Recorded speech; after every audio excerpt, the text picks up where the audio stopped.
screen, and we're gonna get started here in a second here. How are you? How was your weekend? It's good. Kind of Good, warm, but good. good. Yes. Let's see here. Let's get started. Yeah, my co-host was going to be Trisha and James Ella and Francis Thompson and a couple of more I'm waiting on, and that's about it. We're just gonna fly with All it. right.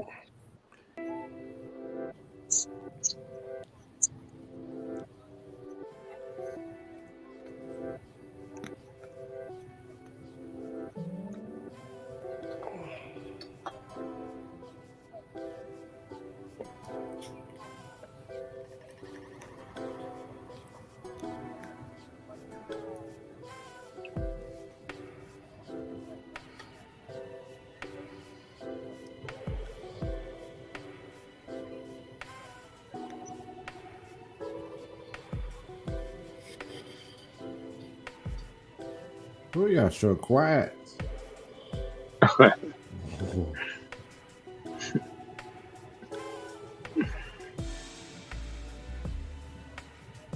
Mr. Getz, how is Allison? If you don't mind my asking.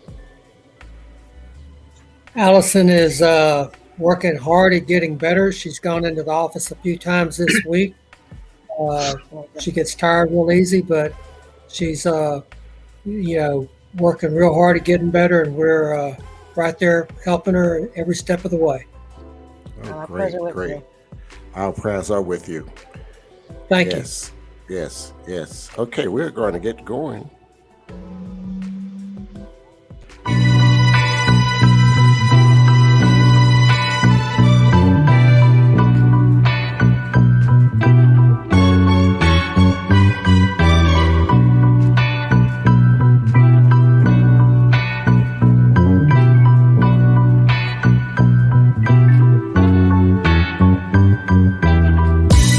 Welcome to Knowledge is Power Podcast Live with your host, Tony Redford,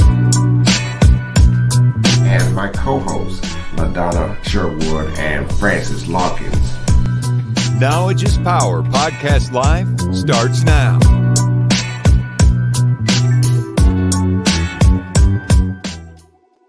Then and welcome to Knowledge is Power Podcast Live, and our guest tonight is Ward 2, Beaumont City Councilman Mike Getz. Hello, Mike. Hi, how are you doing, Tony? I'm great.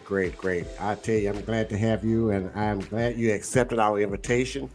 We've been going with a series for the past month or so, and that series of podcasting was like what it's like living here in Beaumont. This is episode 4 of what it's like living in Beaumont, the pros and the cons, and we continue to dive into this to find out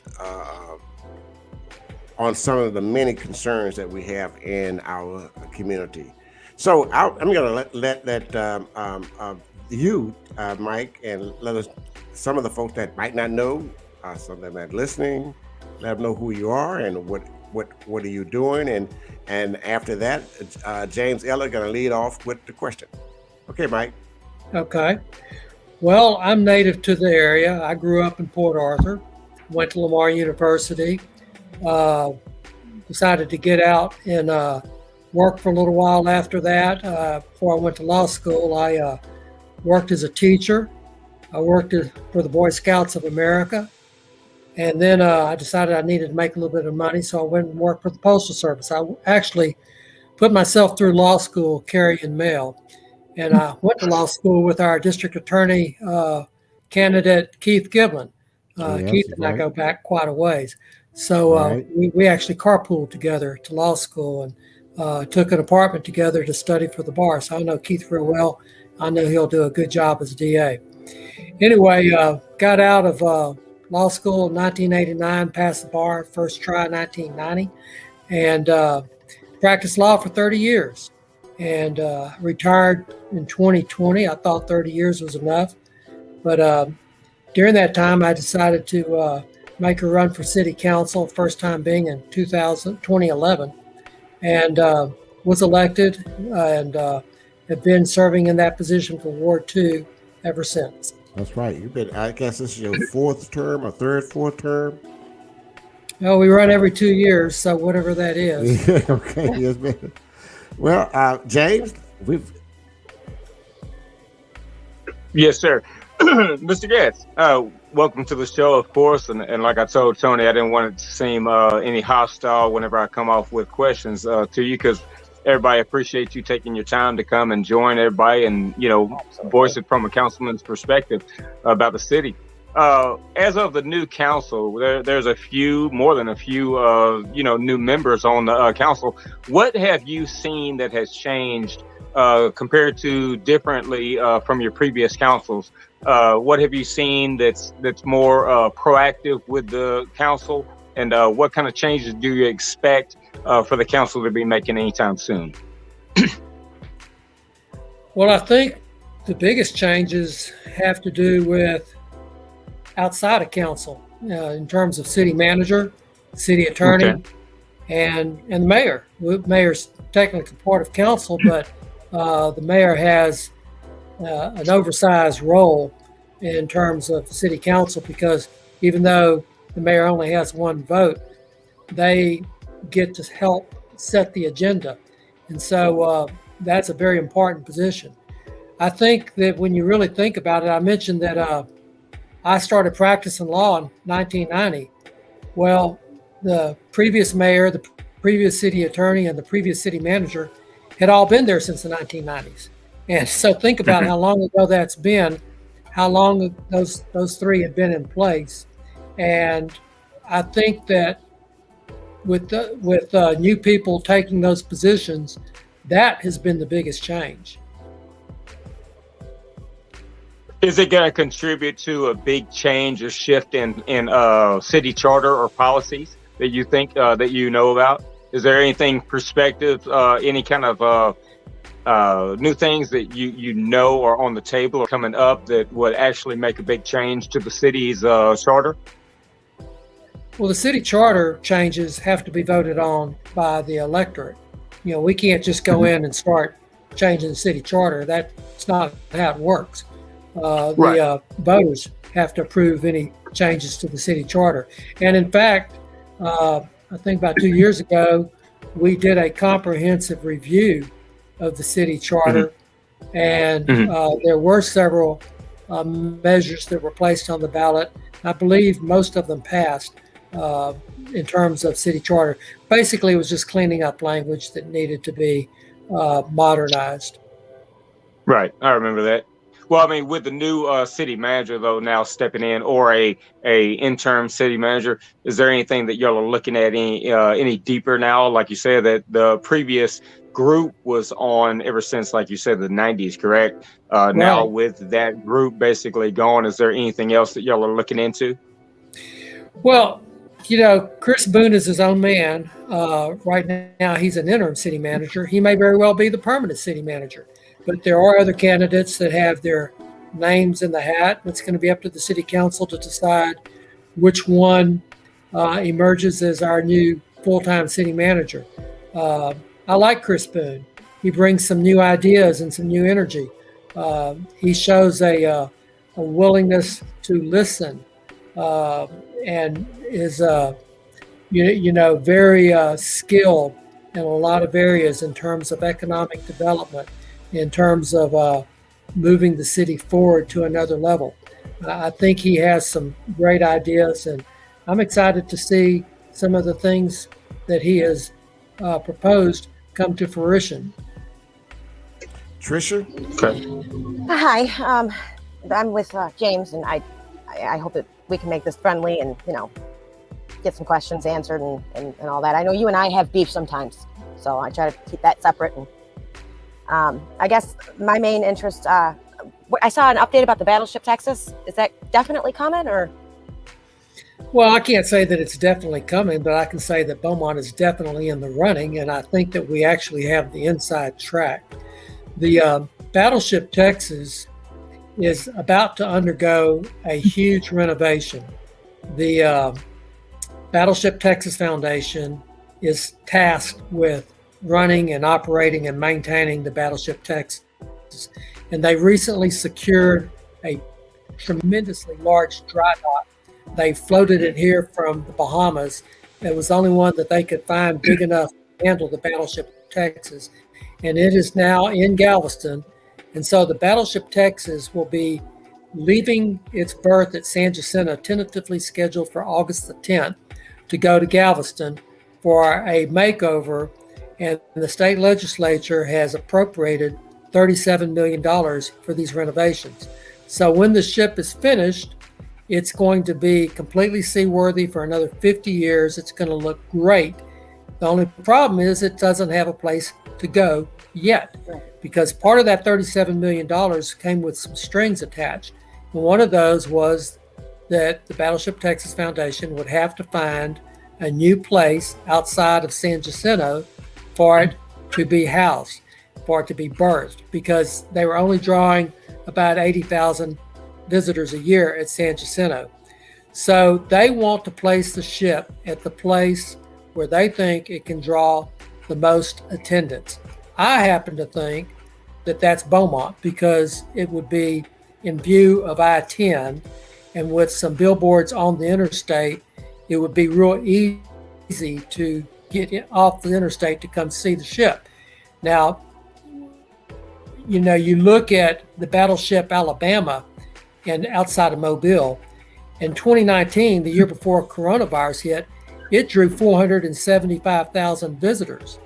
That was mostly people coming in off the interstate. That wasn't people in the Mobile area. So there's no reason to think that we cannot draw similar numbers. What would that do to downtown Beaumont? What kind of economic impact would that have? Huge.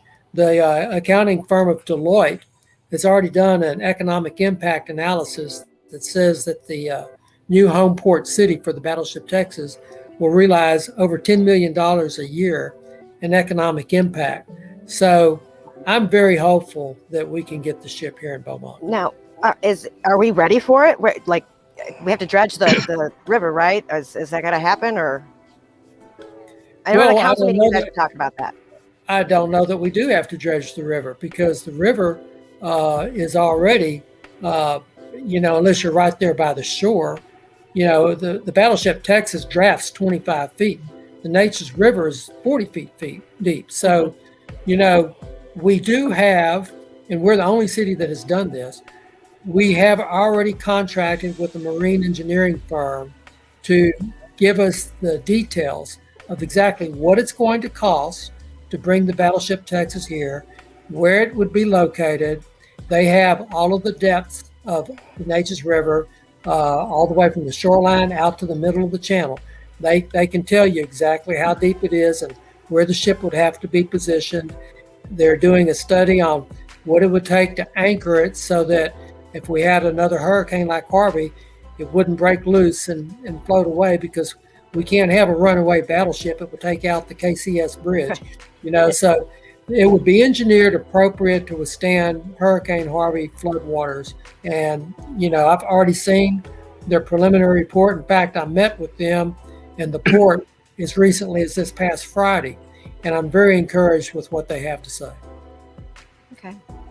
Well, Mike, I'm going to add on what the other two hosts have asked you, but I wasn't in favor of the Battleship of Texas coming here, because we need something more that's going to attract more visitor to our area, downtown area, just in our area, period.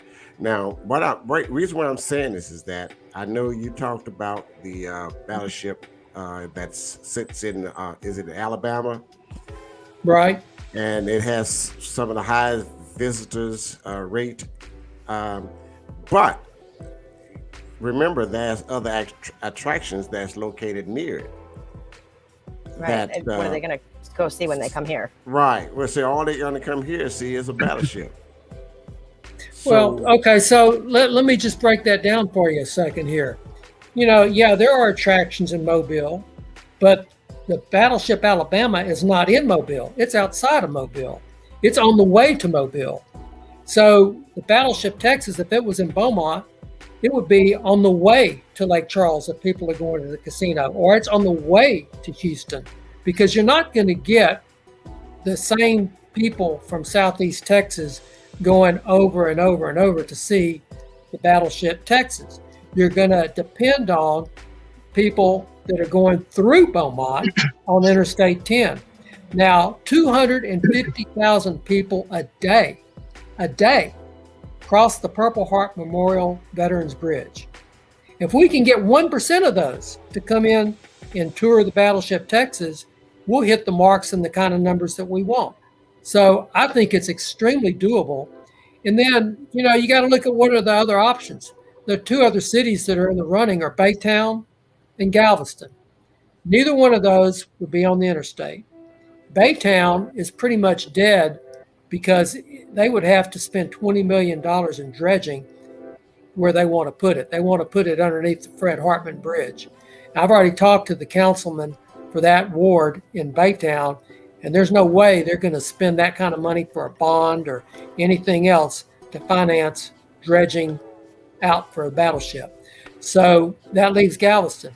Now, Galveston would be great.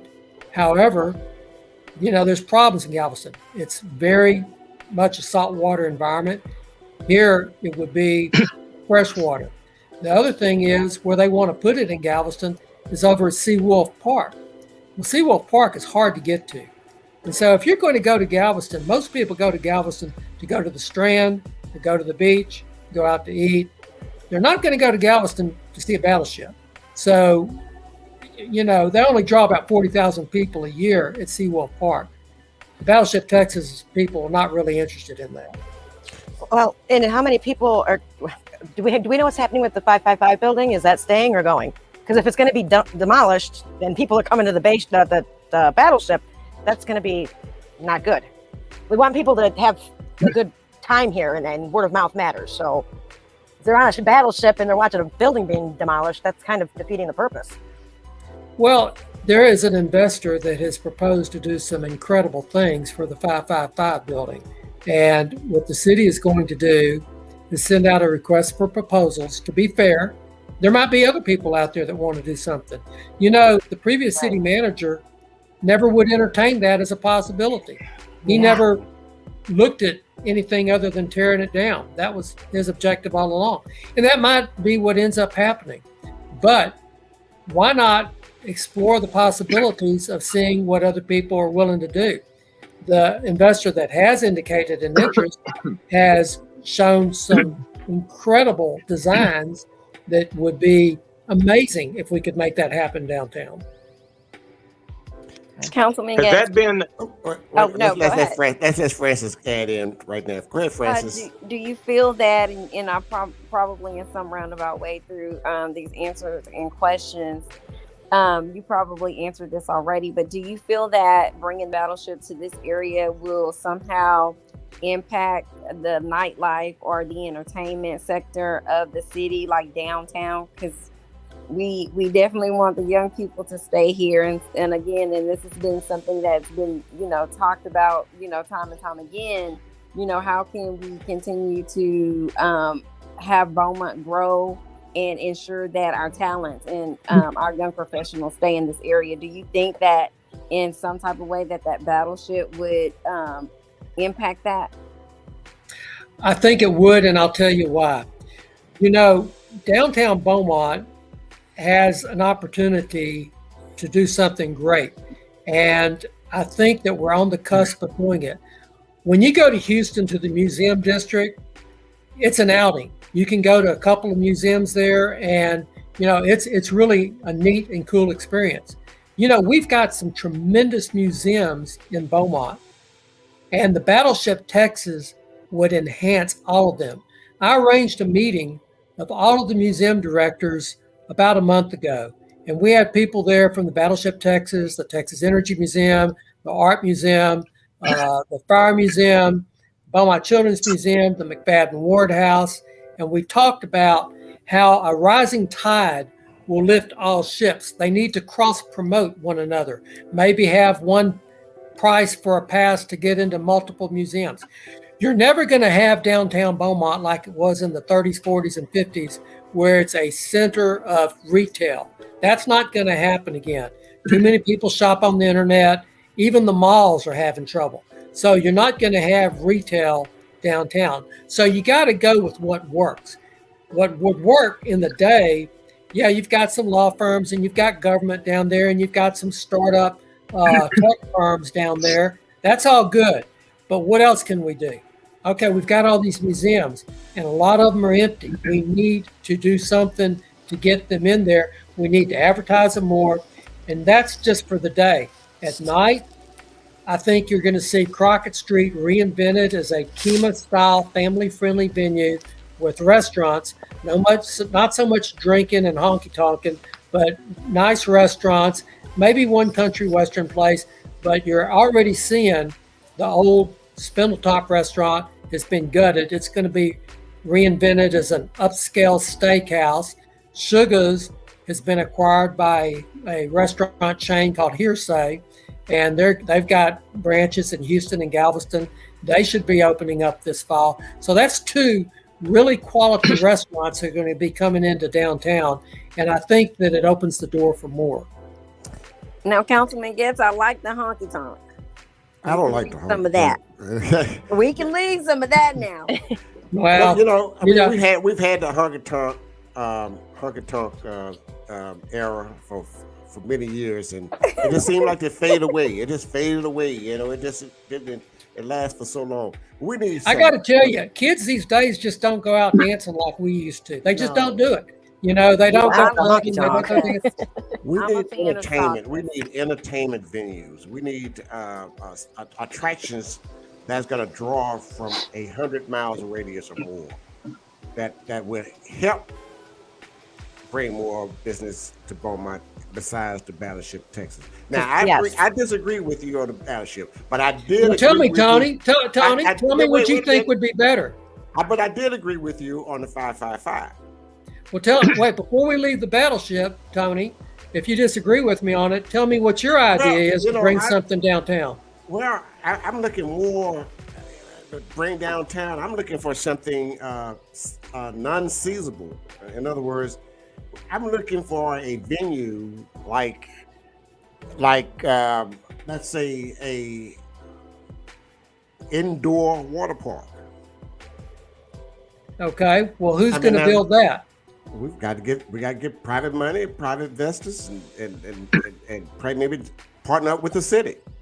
An indoor water park like something at the Great Wolf Lodge, for instance. Okay, just take that. If you put something like that in Beaumont, the logical place would be to put it out on the interstate. That's right. In front of Ford Park. That's with right. all the softball fields and all that traffic. That's right. That would be great. I would have nothing but positive things to say if something like that were to come into Beaumont. It would be really nice if they could leave the Battleship and go straight to that. Well, they could. You can do both. Right. You've got We've got a main attraction now. Right, and that's what I'm saying. It's like the Battleship is great. I mean, I didn't agree with it at first, but I've grown to agree with it. But if there's nothing else to do, then they're just going to leave. And when they tell other people about Beaumont, it's going to be the way that it is just with the Battleship. If we have other attractions for them to come to, they'll stay. Right. And they'll spend more money. Right. And more hotels will come. Yep. More restaurants will come. Business will boom. If we're looking at like museums that help one another, like Getz said, what about night? See, it seems like everything shuts down in the downtown area in the evening time, right? Well, what about a night tour of all the museums? Because the ambiance of night is a whole lot different from the daytime, right? So a lot of people that can't get out or won't get out in the daytime would probably, have a chance to get out in the evening time for a museum tour, buy one ticket, get on to all of them or something like that. Set up lighting, get involved with a couple of food trucks in the evening time. I mean, there's a great possibility with that with Battleship, Texas. What about what did we talk about with the, if the AT&T building had been ripped down, there was the investors that were talking about a restaurant in the parking lot of the Civic Center. Has there been any movement towards anyone still wanting to get involved with the parking lot part, the restaurants in that area, like overlooking the Nature's River? Is there any hang-ups on why? I've not heard of any further conversation about anything in the parking lot of the Civic Center. However, the investor that has expressed interest in the AT&T building, 555 Main, if you looked at his video, you will see that he had 2 restaurants out there close to the water on pad sites in the back parking lot of the AT&T building. And he has, I know he has spoken to some local restaurant owners that are excited and are interested in investing at that location. I think that would all work together. I mean, definitely the AT&T building. I think he was talking about doing luxury high-rise apartments there, and then a rooftop bar, something like that. And then if there was the restaurants more towards the river, then throw in the ship, and then seating area and whatnot, like green space and whatnot. I mean, all that could definitely work. Is there anybody else that's talking with the group? With the council, with the group as of, and with other, the people that supposedly were interested before with the restaurants? Are there anyone that's been going to or coming from those groups? I mean, you say that the talk has died down. Has there been anybody that actually went out towards them again and prompted them with the new changes? The talk has died down about putting something in the Civic Center parking lot, but one of those people, a group of people that was talking about doing that, is one of the group that has restaurants that this investor has spoken to that is interested in doing something at the AT&T site. Well, I like that. I like that. Mike, Mike, right now I'm enjoying the dialogue that we're having, because a lot of us are in the community is in the dark about what's going on with the city and what's in city council. And this is a good opportunity to kind of let everyone know what's going on, what's in the plans, what's coming in the future, so we can kind of get some excitement going on in our lives, Now, one other thing I'm going to ask, if you don't mind, I saw the plans for the 555 Main Street. I like the plans. I think that's a great attraction that would come to town, that would draw more to downtown area. Speaking of green, and I heard James say something about green. Have you all thought about putting in a green park downtown? Well, yeah, we've got several parks downtown already, and we're about to start reconstruction on Riverfront Park. And the cool thing about reconstructing Riverfront Park is that with all those railroads out of there, except for one, those railroad lines were on property owned by the Port of Beaumont. We have spoken with the Port of Beaumont. We're talking about doing a land swap with the Port of Beaumont so that they can get some land that they need over by Sabine Pass Avenue to expand their boundaries a little bit, and they'll give us that rail bed. What that would allow us to do is to green that all up and make beltways through there, bicycle paths, sidewalks. It would be adjacent to the old Riverfront Park. So basically you're making Riverfront Park wider, and it's more of a park to work with. Right. I agree with that. I like that. Are we talking about on the north side, or is it towards the railroad bridge? No, on the north side. North side? Yes. Towards was that Trinity Industries that way? Yes. Okay. We got Terry here with us. Terry? Sorry I'm late, y'all. I had my little grandson with me, so I couldn't leave that. So no. Can't blame you. Well, I don't really have any questions, but my main concern is I don't mind anything coming to the city, battleship or whatever. But I think we need to find a way to get jobs to the city. I know it's not the city council's job to do that, but we have to find some kind of way to get some jobs to the city. And I think that's another thing that's killing Beaumont is lack of jobs. I think the unemployment is like 8%, which is high for a city our size. And I think it's time we all kind of sit down at the table and try to figure out how we can get jobs to the city, which will help in a lot of things. Because if you don't have a job, there's no way you could go to any of these things that we have planned if you don't have money. Terry, Terry. Now you're saying jobs, okay? They are jobs, but you talked about medium paying jobs, not Just like medium right, paying jobs, jobs, not right? like Right, Burger King, right, which is nothing right. I wrong don't with want to, that.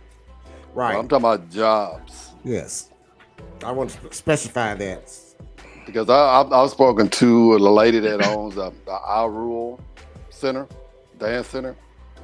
She having a lot of problems with the city because she's really trying to expand, but she's getting such a hard time from the city. Yes. And it's possible. Hopefully she won't move, away. And it has to be a way to where somebody can go to her and help her with the situations that she's having. Because she's trying to expand. That's a thing that I've heard from multiple individuals that it's hard for small businesses to do anything because they're always tackled by a whole bunch of and I always contributed to. It seems like a lot of the inspectors or individuals up in administration. That's what she said. I looked at the employment as of where somebody lives that's employed by the city of Beaumont. A lot of individuals are employed from or live out of the city of Beaumont that actually are employed here.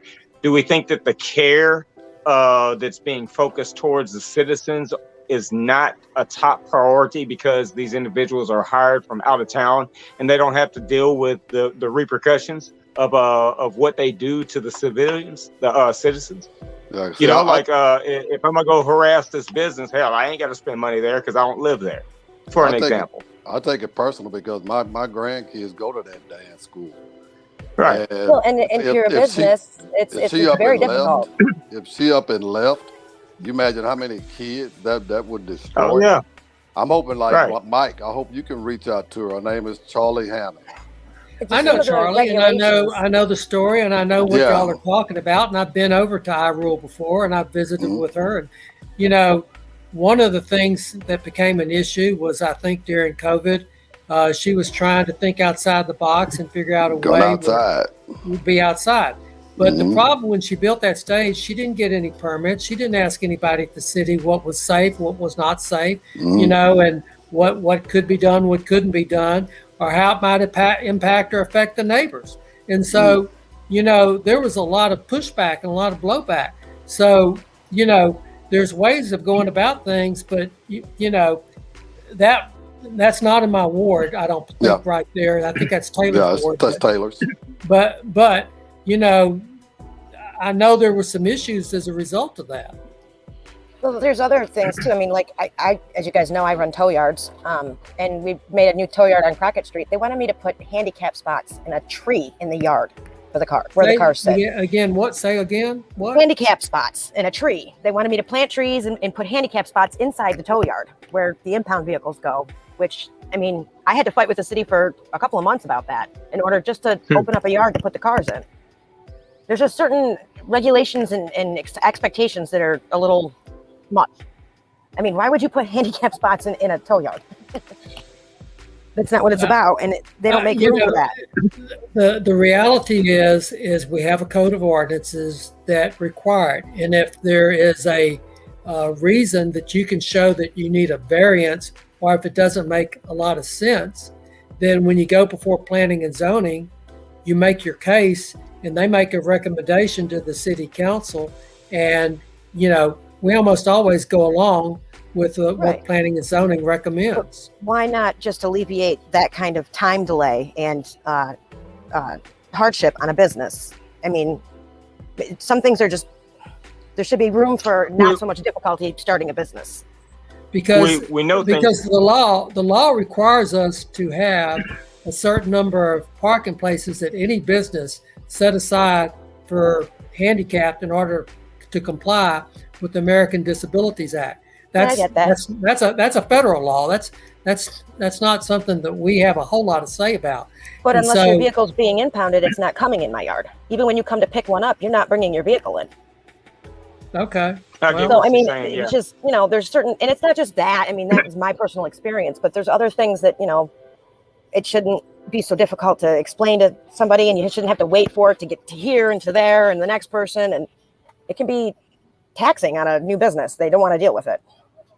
I understand. Well, bringing up the ADA, and I think it's 1966. I think there was an ADA. It could have been 67.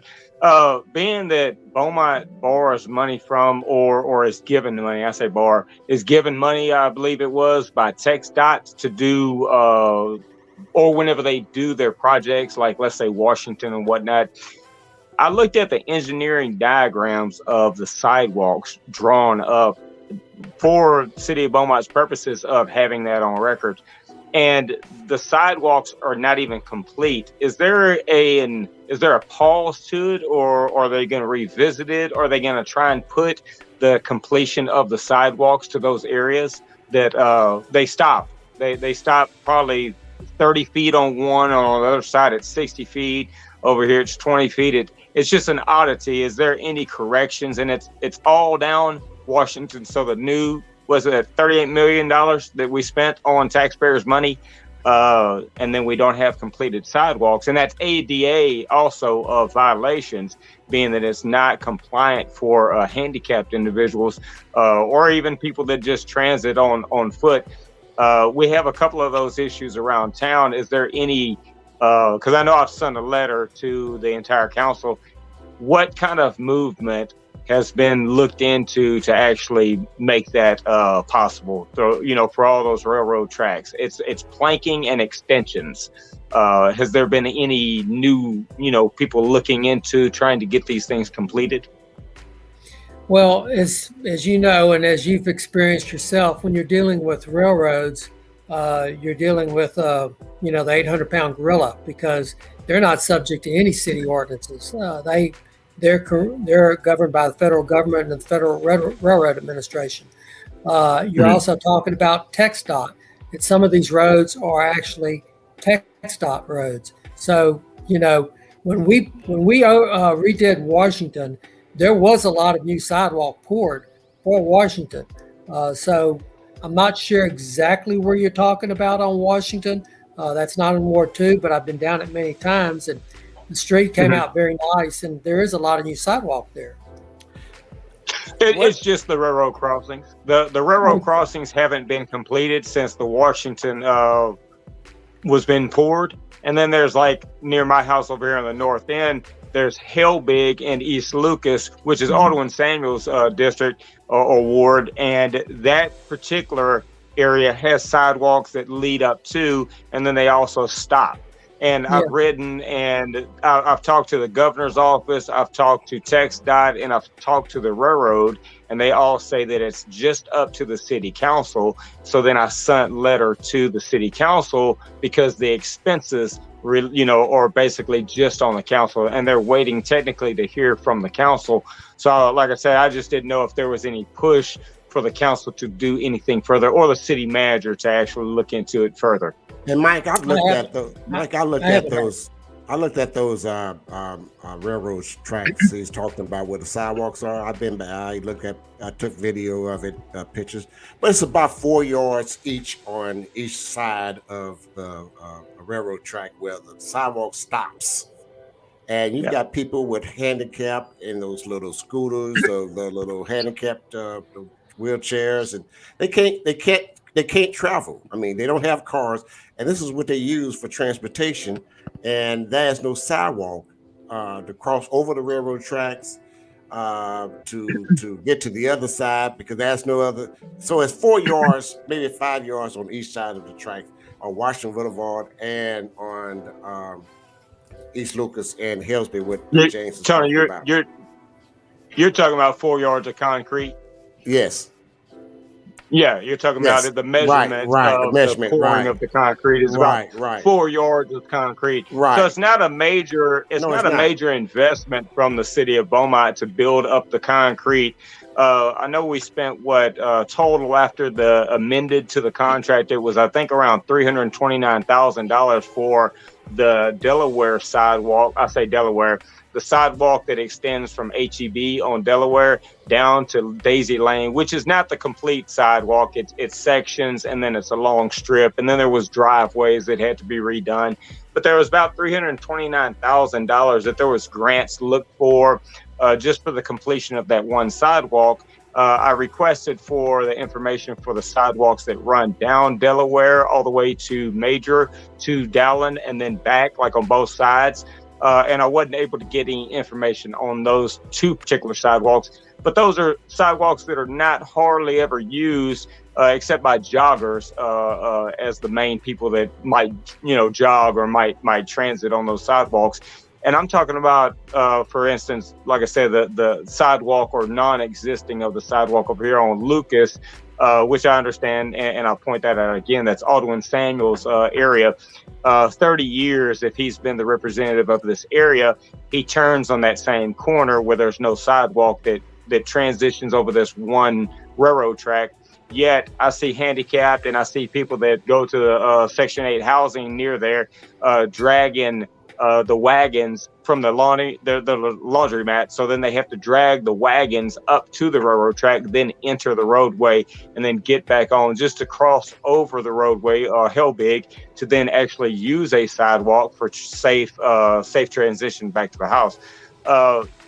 I'm just wondering if council is actually going to take everybody's about the big reactive to situations, but is anybody going to take a real proactive look? And does that mean that it's going to be the city manager that's going to need to do it, or is it going to need to be the council that's actually going to look into in-depth study on what we need to do to these areas? Well, I think that, the council would be the first place to start that conversation, and probably with the council member that is over that ward. The one thing you got to think about, though, James, is we can't just go build a sidewalk on the railroad's property, okay? We're going to have to bring the railroad and get them to the table and get them to agree to anything that would be done. So you'd think that would be not that hard. But let me tell you what, we still have a blinking red light over on Washington because of our problems in trying to get the railroad to work with us and doing the things we need necessary to time that light. The railroad is difficult to work with. They're just difficult. Why is that? I mean, if you look at the city ordinances, it's because the city ordinance. The city runs everything. So how's it that the city can't get a hold of the railroad, force them into compliance?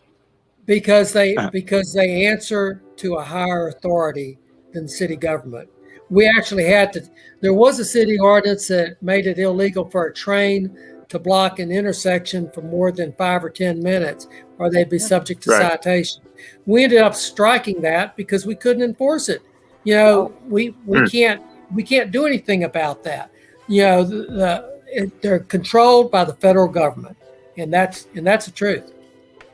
I'm sorry. That's the ordinances that I'm looking at. They're not striked. That's why I was asking that question. I'm sorry. Well, they should be struck because we can't enforce it. And I think when we revised the ordinances, that was taken out. I might be on the wrong website. I don't know. Who actually does the actual contacting? That, I mean, you say ran by the federal government, so then that would be our state representatives that would actually make the change for the railroad to actually react, or who would it be? It'd be your congressman. It'd be your congressman like Randy Weber. That would be a key to the federal government. So, I'm not saying we don't have any contact numbers for the railroad. We do, and Bart Prokoviak has probably information of people who we could contact to start a conversation going. So I'm not saying that the railroads would say no. I'm just saying that that's the place you're going to have to start.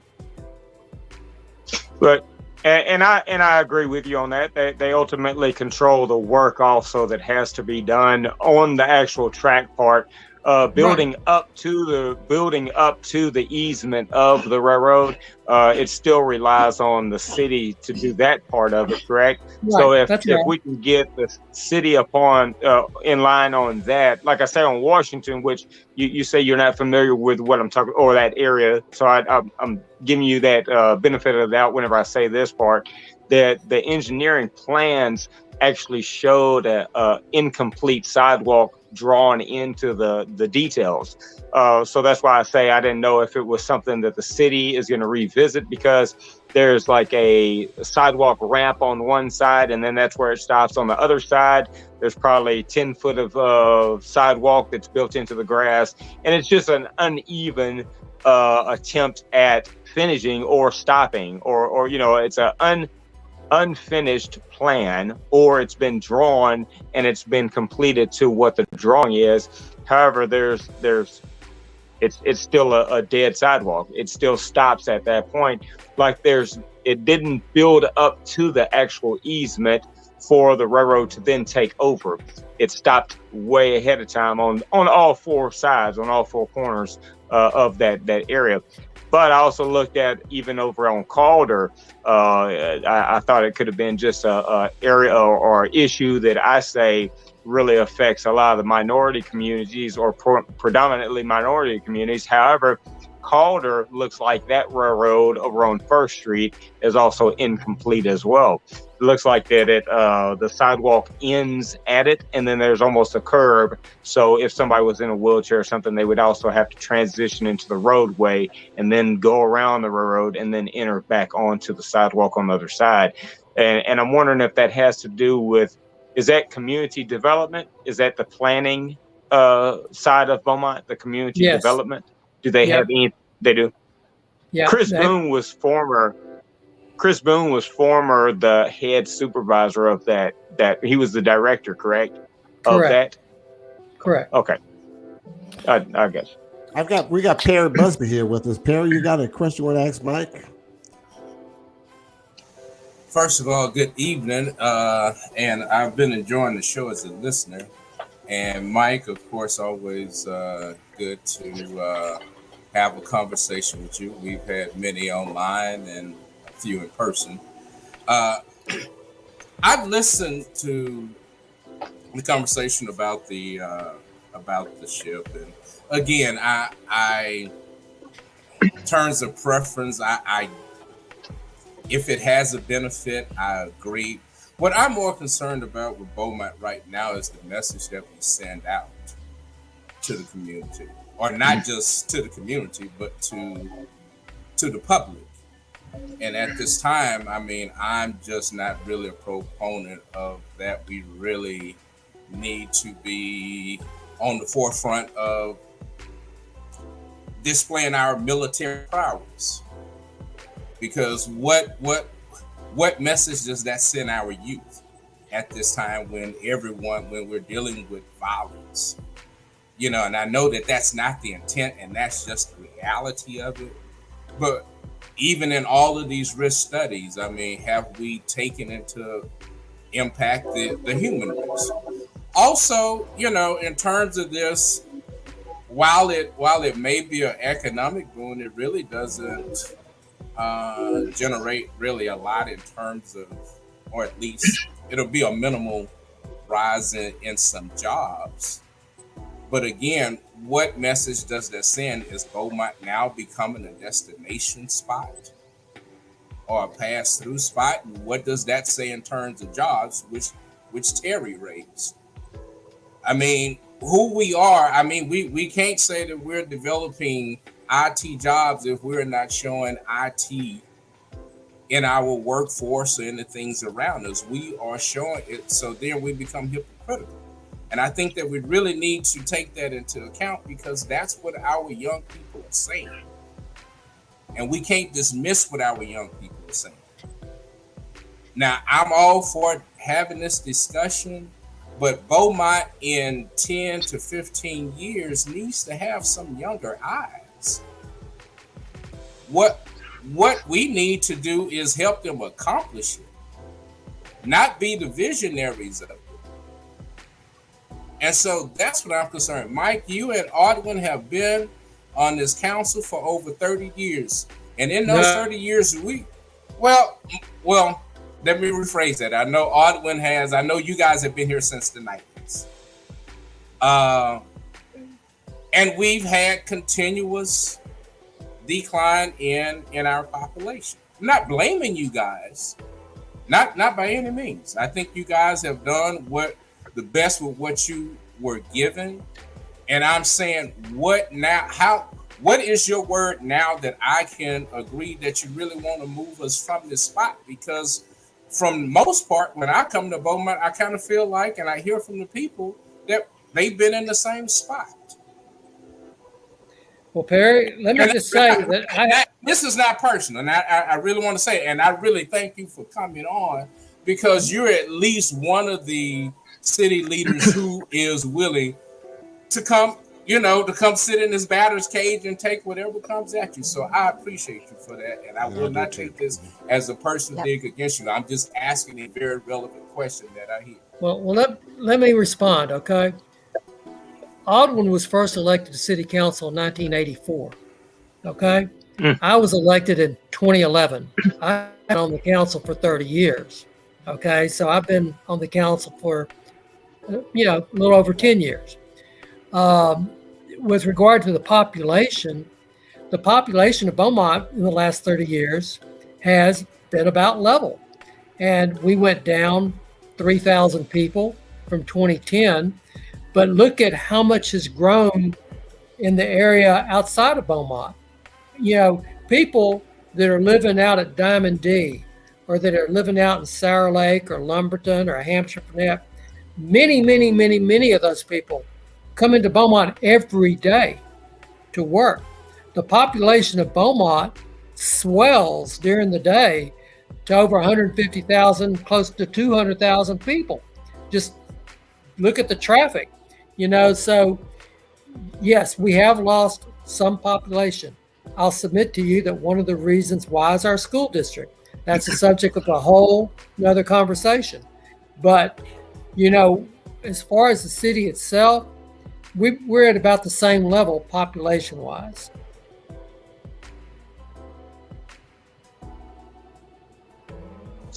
Right. And I say, well, what does that mean going forward? Because you see Houston encroaching from the west. East Texas is building up, and I think Beaumont is still in a pivotal place. I think that it has access to East Texas as well as being a rollover for Houston and Baytown. Yeah, it's positioned great.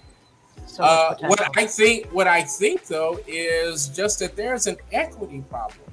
Beaumont grows on the west side, and right now, for the first time, we're talking about something that's new and developed on the east side of I-10, and that's downtown. But I'm just saying, from a person who looks outside, that's lopsided, because all your commerce is on the west end and outside of Beaumont. If I want to come to this area, I'm seeing that, and I'm reading some signals maybe that you guys don't see. Because for me, it looks as if there's still some old fighting about, and we're talking about it right now in just sidewalks. And every sidewalk that James talked about is on the east side of I-10. Well, let me draw an analogy for you. When Houston was being built, downtown Houston back in the day was the hub of the city, commerce. And over time, somebody decided that they're going to build the Galleria. And that became the predominant retail area of Houston. Just like the West End has become the predominant retail area of Beaumont. So, cities change over a period of time. Beaumont's not unique in that perspective. What Beaumont does lag behind, though, is, and you were here a little bit late, I was asked at the beginning, what are some of the biggest changes that I see on city council? And I pointed out that the mayor, the previous mayor, the previous city manager, and the previous city attorney had all been here, like you said, for over 30 years. And they're all gone now. So I think what you're going to see is a new dynamic on council. You've got a new interim city manager that has some progressive ideas. And I think we're on the cusp of seeing some really great things. Hey, Mike, I told Tony earlier on a previous podcast that I would bring it up, and I'm really curious as to your ideal on what would you do, or how would you vote, or would you even bring up the topic to BPD on their body cameras? They have personal information, supposedly, from your legal department of BPD, states that they include their birth dates on the actual time stamps on the body worn cameras. Therefore, every officer actually has the right to withhold that personal information from the public. Therefore, using birth dates on a body cam, that makes it where body cams are not viewable by the public. I researched a little bit with police department in Florida, the Sunshine, Florida Police Department, and they have what they call a sunshine law, which everything that falls underneath the sun, basically the public, is allowed and viewable by the public. And I'm wondering what your point is, or what your ideal is on removing personal identifying, information like that, to make body worn camera information more viewable to the public, to not only prosecute officers if they do wrong, but also exonerate officers whenever they do right and falsely accused by the citizens. So it goes both ways. And I'm wondering if you would be interested in actually raising that opinion, or voicing that to vote, and to see if we can get a second council member on that. I sent that information to you, and I think all the other, council, just through the regular Beaumont.org. But like I said, I would like to see if y'all would be interested in that, and what's your opinion on that. Removing any identifiable personal information to make body worn cameras actually requestable from the public. Well, I would be interested in knowing what the rationale is to have that included on the film for body worn cameras. I've got some interest in that, because I am a big believer in transparency, and I think that body cameras help solve a lot of issues. It certainly helps. It certainly helps a lot of times when police officers are accused of misconduct, of exonerating police officers, and it also shows sometimes where police officers exceed their authority. And, we've seen many incidents around the country where police officers have faced harsh discipline or lawsuits because of acting inappropriately. So, I think that, it goes both ways. And, our police officers are supposed to be professional out there. Sometimes in the heat of the moment, they may miss the mark. They may use profanity. They may, in the heat of the moment, have to deal with some situations that are pretty serious. So we expect a lot out of our police officers, and by and far, they do a good job. But that's not to say they're perfect. True. Is that something that we can voice at council to bring to vote, and how hard would that take for a council person to bring that to vote? It just takes the council to raise it to vote, and then a second, correct? Yeah, and I think that, from my own personal perspective, I would want to know what the rationale would be to have personally identifiable information included on a body cam. I can't think of one offhand, so I'd like to know what the explanation is for that. Okay, because that's what I had. I had an official response that was sent to Ken Paxton's office that the legal department says that officers' personal birth dates are included in the timestamps. Therefore, they don't believe that they need to release the body camera that I actually requested about a traffic stop, because it actually included the officer's birth date in like an ID And I was curious on why would an ID have to have an officer's birth date as a and it seemed like it was more of a cover-up tactic to include that would be a definite way to hide or hinder any kind of investigation or prosecution of ill deeds. But like I said, it also exonerates officers whenever they do good and they're falsely accused. So like I said, I would just look into try and get that removed, and I'm hoping that that's on council's or in their power to do so, and it's not just left upon the city manager or the police to actually remove that information. It's so simple. They say that they don't have the legal department also says that they don't have redacting capabilities to redact any of that information. That's another reason why they weren't allowed to give that, because it had the birthday on there and there was no way to redact it off of there.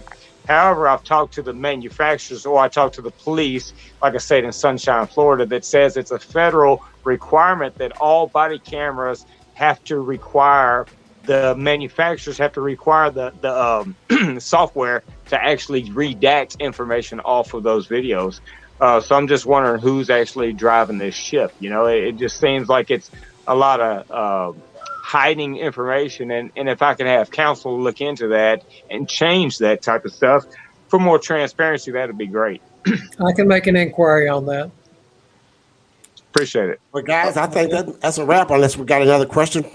Yeah, I got one. Go ahead, Tricia. No, go ahead, Derek. Go ahead. Mike, in your honest opinion, what do you think is gonna take to get Beaumont back on track? I'm not talking about events and things like that, which is fine.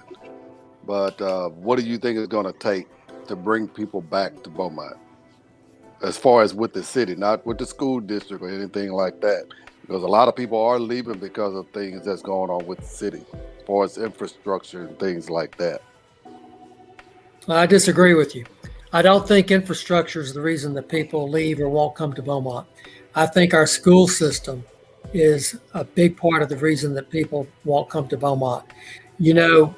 Our infrastructure, and I've spent a lot of time in Houston over the last few months with my wife's illness, and I've driven a lot of the Houston roads, and I can tell you, Beaumont's roads in a lot of places are much, much, much better than Houston.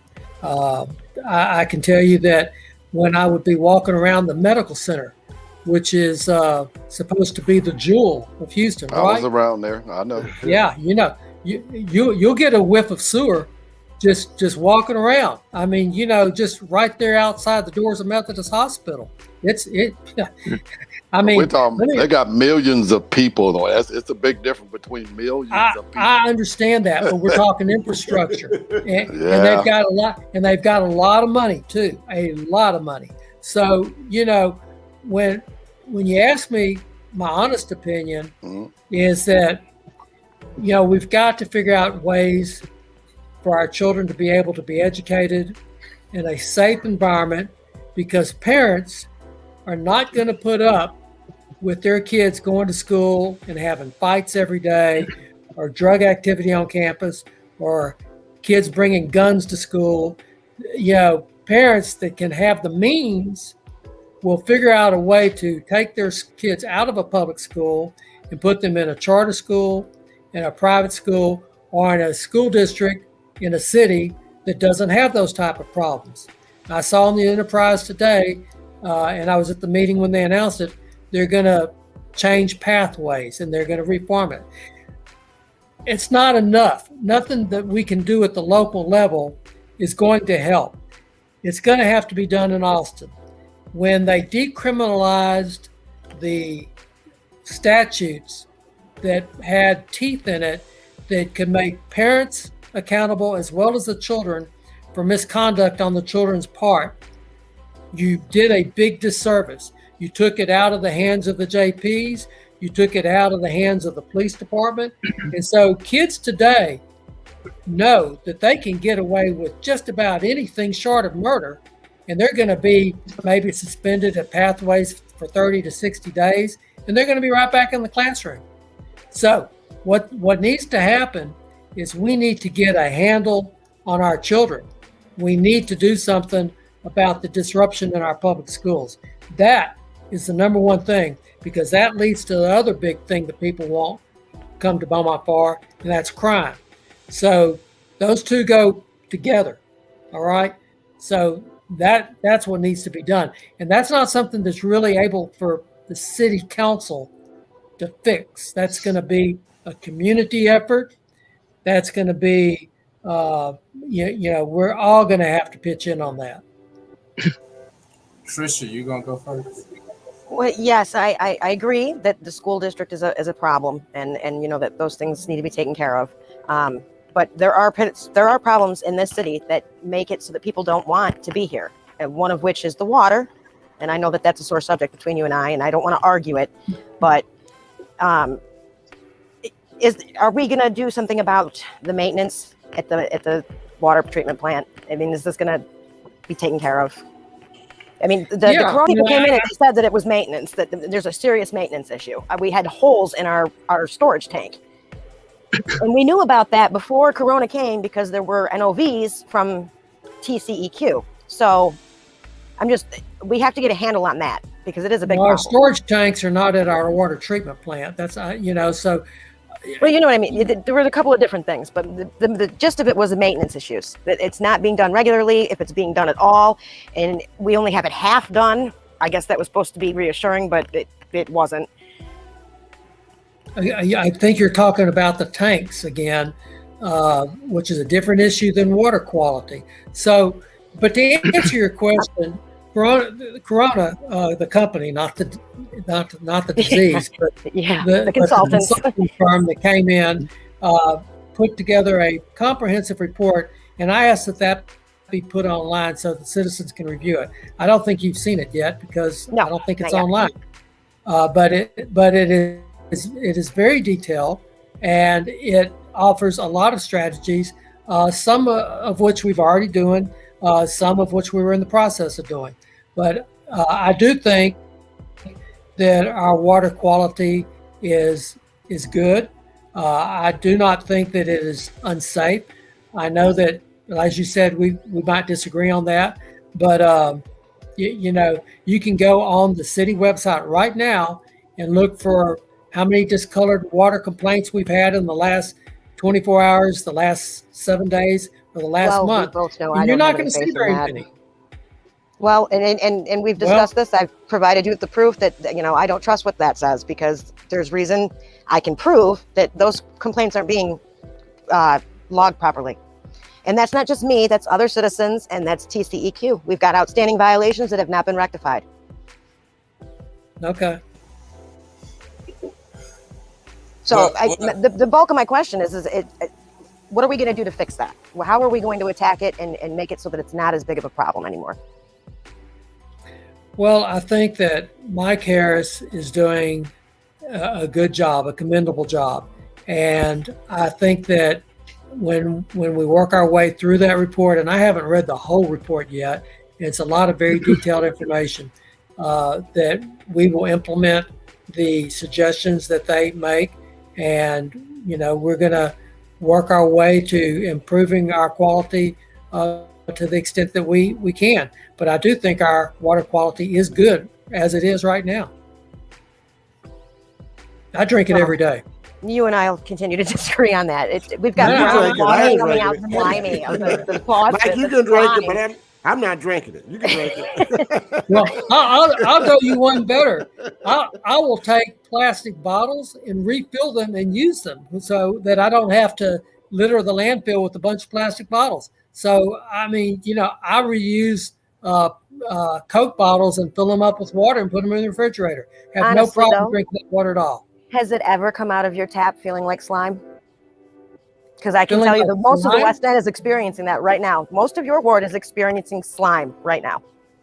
I have not had a single constituent contact me directly about that. I did see some conversation on Nextdoor talking about water being softer than normal. Yes. And that could be because of the wells in Hart County. because that water is softer than the Nature's River water.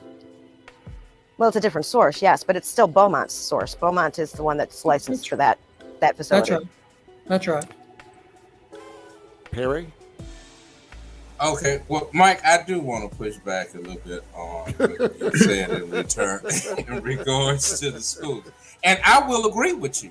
Yeah. About being a part of many this, the we sources, know that you're the about many of councilman the that comes sources of and what handles led all this. to- It's not easy. Yeah, about many of the sources that led to this decline. I'm not. You and I can agree on some of this. Where I see the problem again is that this is a Beaumont problem. Whether it was caused by the school district or whatever. I use this story all the time. Every time I walked in Calvin Williams' house, Calvin Williams, who sat on city council, he's been mayor pro tem. Every time I went to his house, I saw not just the Beaumont Enterprise, but the Houston Chronicle, the Houston Post, and the New York Times. And his reason, when I asked him, why are you reading all these papers? He says, because the problems that are there are coming this way. And the solutions to problems that exist here are also there. So I'm reading to find out solutions to bring here. So I refuse to, when we talk about the school district, yes, I agree. It's something that all of us are responsible for. But our kids don't, and we talk about the violence, but that's because there is nothing to fill that void, not from the school and not from the city and not from their communities. So why are we blaming these apples for being bad when there has been nobody to even pick them from the trees or even till the soil? So I'm tired of this talk about blaming the kids and it's all of this. And you're right. No industry would want to come to Beaumont based on those, but those problems exist everywhere. What will drive people away from Beaumont is that we don't talk about solutions. We spent I did talk about a solution. A solution, I believe a solution is going to have to be crafted in Austin at the legislative level. Some of these things we cannot just continue to throw money at and expect different results. You're going to have to change the laws so that people will be held accountable for when their children get off the path, and that the children can be held accountable when they decide to act out. Because right now, there is no accountability. You looked at the enrollment in BISD. It has dropped from 19,800 in 2010 to just over 17,000 now. We are losing enrollment in our public school district. Why? Where are those kids going? Well, I'll tell you where some of them are going. Some of them are going to the Bob Hope School. Some of them are going to Harmony School. Some of them are going to Legacy. These other schools have come up and they're taking students out of BISD because parents that have the ability to do so are putting their kids in a school situation where their kids can learn and be safe. That's what parents care about. They don't understand the financial allocation shift in those decisions as well. So again, I know there's going to be some winners and some losers, but I'm just talking about equity. Everyone doesn't have to go to a charter school to get a better education. It starts with better administrators and better oversight to do that. And again, I mean, if you talk to teachers, I have been surprised at just the response from constituents about the city in which they live in. And it's not promising. And it feels as though the leadership doesn't listen to the people because they're telling you, but in response to them saying, oh, this isn't working, we always want to point to something else that is. And so people in response to that end up pushing back and saying, well, I just won't say anything. And that's detrimental to the city. when you look at all the teachers that we're losing in BISD, there's two things. One, the income. We're not competitive where we need to be in terms of paying our teachers. We're just not. With that. I agree with that. I agree with that. Yes. Number two, teachers got into that profession not with the idea of making a lot of money. They went into that profession with the idea of making a difference in the life of a child. What they did not get in that profession to do was to put their life in danger trying to break up fights, and that is one of the reasons we're losing teachers, is because of the lack of discipline in the schools. You've got kids as young as kindergarten that will drop an F-bomb on a teacher when they tell that student to take off their hoodie, okay? You've got signs at Westbrook. No hoods, no earbuds. I challenge you to go out there and transition and find more than 10% of the kids that aren't wearing hoods or have earphones in their ear when they're walking around. We're not enforcing the rules, so why have the rules? I don't know what kind of a message it sends to you, but to me, it sends a message like, hey, rules don't matter. So either get rid of the rule or enforce the rule, but when don't they have look at signs up there. Washington, when they look at Washington and they see people disregarding rules, I mean, that's kind of a duplicitous statement. Because we see leadership ignoring rules. I don't argue with that. Wow. It's in office a convicted felon. No one should hold office. No one should hold office as a convicted felon. And he is. So I'm saying about these messages that we send. And you're saying Austin can fix a Beaumont problem? My daddy didn't look to Austin to fix a Blossom problem. He didn't look to Austin to fix a problem on 3495 Rolling Road. When things were happening over there, he called Odwin's ass. If Austin has changed the law, and they have, that prevents us from expelling a kid for a year if he brings a gun to campus, then that has to be fixed by Austin. That can't be fixed here in Beaumont. Because, I agree. So if a kid brings a gun to school, we ought to be able to put that kid out, right? Yes. We can't. But you can't do that if you're getting money from the NRA and that money is trickling down, even to the county, even to the police getting some of these newfound military equipment that they're getting. That's what I say. We're making duplicitous statements. On one side, we want the kids to do all of this, but yet we're showing them aggression at every step of the way. Kids in the South End, when they run into a policeman, they're meeting an aggressive attacker. And they could just be wearing earphones. That's not against the law. Perry, I was at an event in the South End where the police had a picnic in the park at Alice Keith Park, where the kids could come out and interact with the police department and throw a football, throw a basketball, get a snow cone.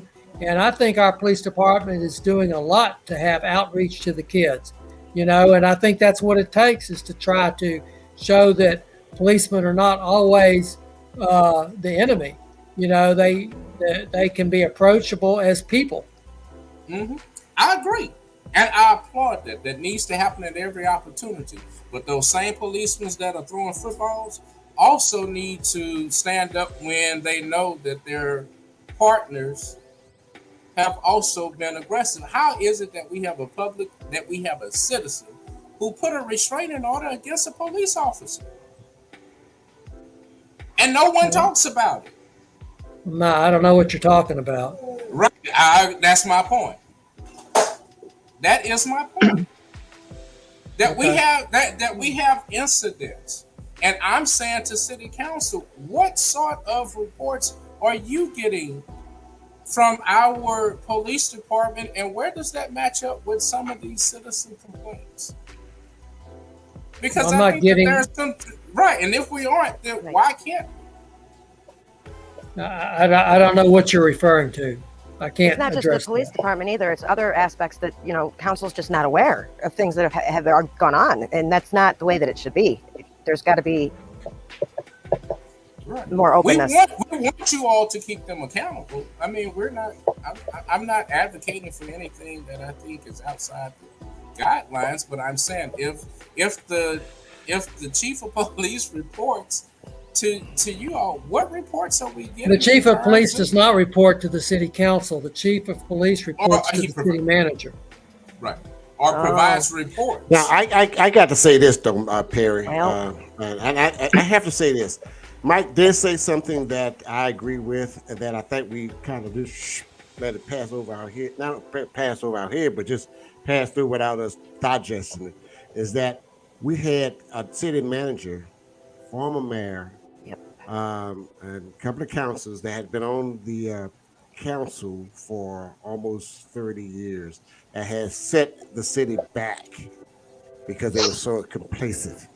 And now is the opportunity with a new regime, new manager, Yes. to come in, new mayor, and to come in and well, I guess they're gonna have to play catch up ball, but it takes time to what they've got to do. I agree. And Mike, I appreciate you stopping in and because we needed this chat. We needed a dialogue with each other because our community is not aware of what's going on, and you have really helped. And I give it all. I have to say, you brave enough to come on and get some of this heat. Yes. Thank you. And I thank you for doing that. And I like to ask you to come back again, again and again, Sure. so that we can keep updating because that's some things you said tonight that we had no idea. Yep.